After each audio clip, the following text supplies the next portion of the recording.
Hey, how you doing? It's your boy Marcus J. Carey. Today I'm going to talk to you about how to be successful. Keep the main thing. Something that I want to talk to you about is people being complacent. It's a lot of stuff on my mind, so hopefully I can get it right though. So basically, I see a lot of people getting degrees, certifications, and then getting a sense of entitlement, like because I did, put in the work, quote unquote, I deserve opportunities. And I think that some of that is kind of true. But what I do is I just try to be a beast beyond that, right? So let me tell you a little bit about outcomes, right? So I'm a coffee fan. I like coffee. So, and I'm also an entrepreneur, and I like to support local entrepreneurs. So one day in my neighborhood, down the street from my neighborhood, a new coffee shop opens up. I'm excited, go in and taste the coffee. Coffee's trash. I taste some of the little desserts or whatever. That's trash too. And so I'm wondering in my head how whoever's running this place, the manager, the owner, I'm wondering like, wow, how could they deliver a trash product like this? And everybody's been in a restaurant. You go in a restaurant and the food was trash. So I went to a basketball game. This is gonna sound bad. Houston Rockets, their food was trash. Went to Oklahoma City, their food was good. Basketball. So you get different experiences wherever. But if you're working, and you're trying to provide a service, quote unquote, because you're working for somebody, you're trying to get a job. So what I like is when I go into a place, like I remember I was in New Orleans and I went into what's the name of that? Benihana.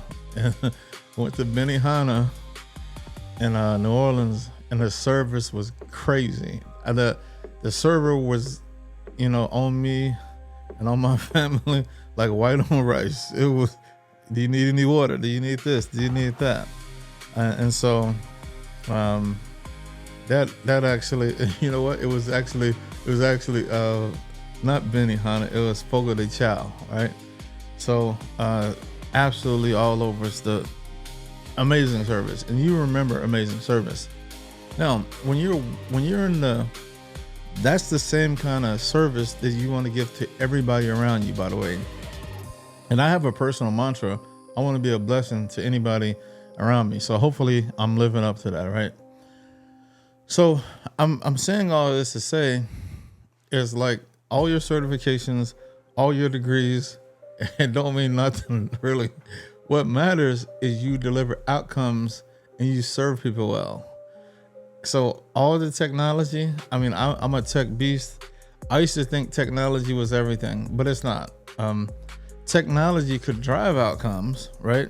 So it doesn't matter if it's AI or it's a SOC with 2,000 people in a SOC. But what the customer cares about, and I'm in the cyberspace, they care about outcomes. Now, so I want everybody to flip their mind. Yes, I have a degree, I have a certification, but what those should lead to is that should lead to outcomes. So I get a certification on networking, I get a certification on cybersecurity. That should all lead to me delivering world-class outcomes. I've worked in places, some really awesome places, and sometimes if you're not giving that outcome, and everybody worked around lazy people, right? That people get entitled and they get a degree, they get a clearance, they get this, they get that, and then they just get lazy. And because they're entitled and they think that just them being there is the outcome. No, it's not. World-class service and that could be service through software, that could be service through anything. It should be world-class. I can't even understand, like, if I go someplace and somebody's working there and they're not giving you the best service they can give, and it trips me out.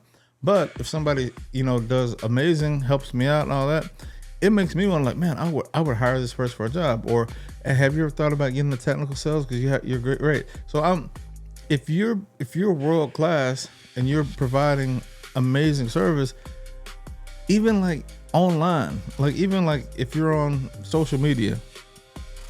And when I was in Techstars, there was this term called give first. So what you want to do is I always provide value, right? And one of the things I used to do, if you're in a hiring game, and if you this is what I used to do. So when I ran my company, what I would do is I would give them projects to do, and I would pay them for the projects too, right?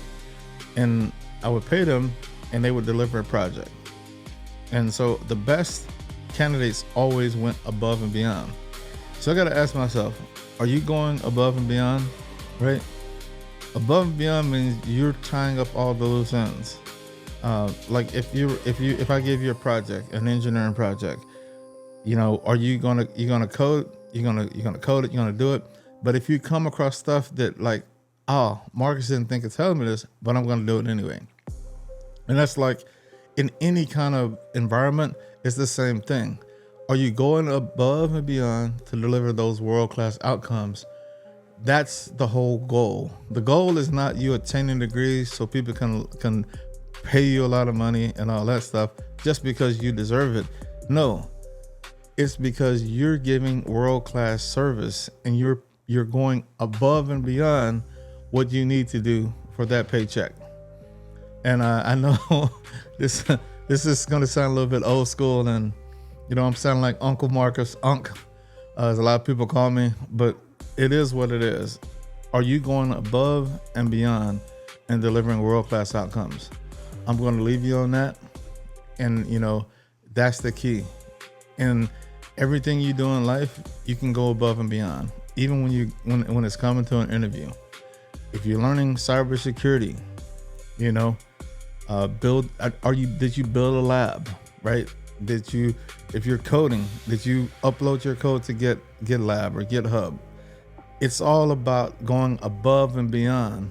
And that's the people that are going to be super successful in life. That's it for now. Talk to you next time. I'm looking in the mirror, what do I see? I see the only person alive that could stop me. I'ma push it to the limit with it, everything I got. I'm a rocket ship in motion, I'm headed to the top.